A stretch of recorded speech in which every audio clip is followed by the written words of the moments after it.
Hello everyone, welcome back to my channel. It's Shanvi diaries official.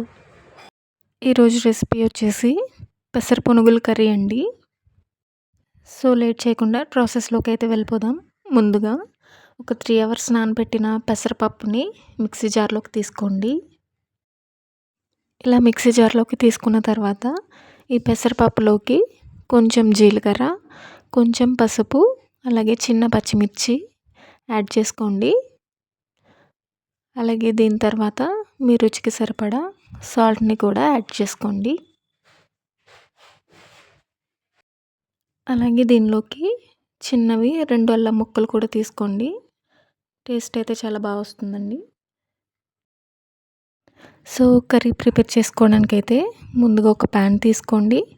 Pan తీసుకొని stove on చేసి కొంచెం oil వేసుకోండి.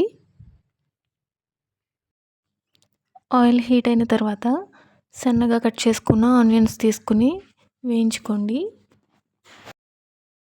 ఈ ఆనియన్స్ ఫ్రై అయ్యేలోపు మనం ముందుగా మిక్సీ జార్లో తీసి పెట్టుకున్న పెసరపప్పుని సాఫ్ట్గా పేస్ట్లా చేసి పక్కన పెట్టుకోండి. వాటర్ ఎక్కువ యాడ్ చేయకూడదండి. వాటర్ ఎక్కువైతే కనుక బ్యాటర్ అనేది పలచబడి పునుగులు అనేవి సరిగా రావు. ఆనియన్స్ కొంచెం మగ్గిన తర్వాత సన్నగా కట్ చేసిన పచ్చిమిర్చి కూడా వేసుకోండి. ఆనియన్స్ అనేది బాగా మగ్గితే ఈ కర్రీకి గ్రేవీ అనేది బాగా సెట్ అవుతుందండి. టేస్ట్ కూడా చాలా బాగా వస్తుంది. మనం పేస్ట్ చేసి పెట్టుకున్న పెసరపప్పుని ఒక 15 నిమిషాల పాటు నాననిస్తే పునుగులు అనేవి చాలా సాఫ్ట్గా వస్తాయండి. ఇప్పుడు ఈ ఆనియన్స్ కొంచెం మగ్గిన తర్వాత దీనిలో కొంచెం కరివేపాకు యాడ్ చేసుకోండి. అలాగే దీంట్లోకి కొంచెం అల్లం వెల్లుల్లి పేస్ట్ కూడా యాడ్ చేసుకోండి. వేసుకున్న తర్వాత ఒకసారి అంతటిని బాగా కలుపుకోండి. ఈ కర్రీ చేసుకోవడానికి పెసలు కూడా వాడతారండి. నేనైతే ఇక్కడ పెసరపప్పు తీసుకున్నాను. ఈ ఆనియన్స్ అన్నీ కూడా బాగా మగ్గి ఇది కొంచెం దగ్గర పడిందండి. మనం ఇప్పుడైతే దీనిలోకి చిన్నగా కట్ చేసుకున్న టమాటాని యాడ్ చేసుకుందాం. ఒకసారి టమాటా అంతా కూడా యాడ్ చేసుకుని బాగా కలుపుకోండి. ఈ టమాటా అంతా మగ్గి గ్రేవీ అంతా రెడీ అయ్యేలోపు మనం పక్కనే పునుగులు వేసుకుందామండి. దీనికోసం ఇప్పుడు ఒక ప్యాన్ తీసుకోండి. ప్యాన్ తీసుకొని డీప్ ఫ్రైకి సరిపడా ఆయిల్ వేసుకోండి. ఆయిల్ హీట్ అయిన తర్వాత మనం ముందుగా పేస్ట్ చేసి పెట్టుకున్న పెసరపిండిని ఇలా చిన్న చిన్నగా పునుగుల్లా వేసుకోండి. చిన్న చిన్నగా తీసుకోవడం వల్ల తొందరగా ఉడుకుతాయండి. టేస్ట్ కూడా బాగా వస్తాయి. ఒకవేళ మీకు పిండి కనుక పలచగా అయిపోయినట్లయితే కొంచెం బియ్య పిండిని కానీ లేదంటే కొంచెం ఉప్మా రవ్వను కానీ కలుపుకుంటే సరిపోతుందండి. అలా అని మరీ ఎక్కువ తీసుకోకూడదండి. పునుగులు అనేవి గట్టిగా వచ్చేస్తాయి.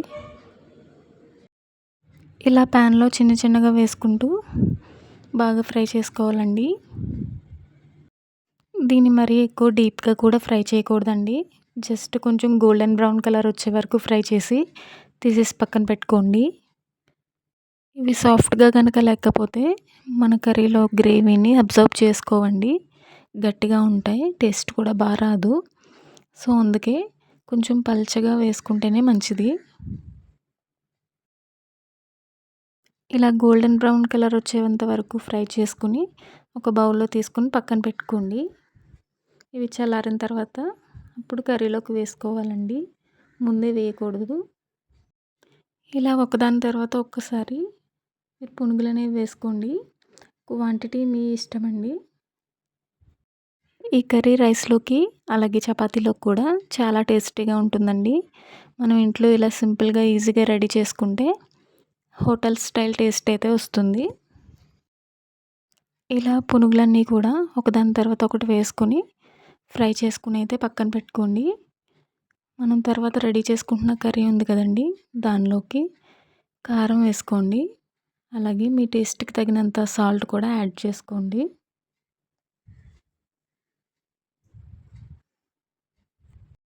ఒకసారి అన్నీ వేసుకున్న తర్వాత బాగా కలుపుకోండి. అలాగే మన ఛానల్ని సబ్స్క్రైబ్ చేయడం మర్చిపోవద్దండి. లైక్ చేసి షేర్ చేయండి. నెక్స్ట్ అయితే దీనిలోకి నానబెట్టుకున్న చింతపండు రసాన్ని కూడా తీసుకుందాం.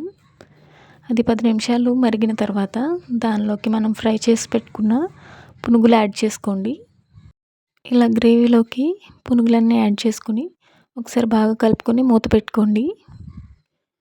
మూత పెట్టుకొని ఒక 10 నిమిషాలు ఉడికించి తర్వాత కొత్తిమీరతో గార్నిష్ చేసుకోండి.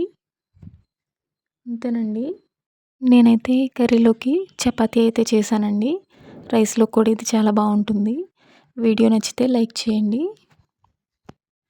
మరొక మంచి రెసిపీతో మళ్ళీ కలుసుకుందాం. Keep watching my videos. Subscribe చేయడం మర్చిపోవద్దండి. Thanks for watching.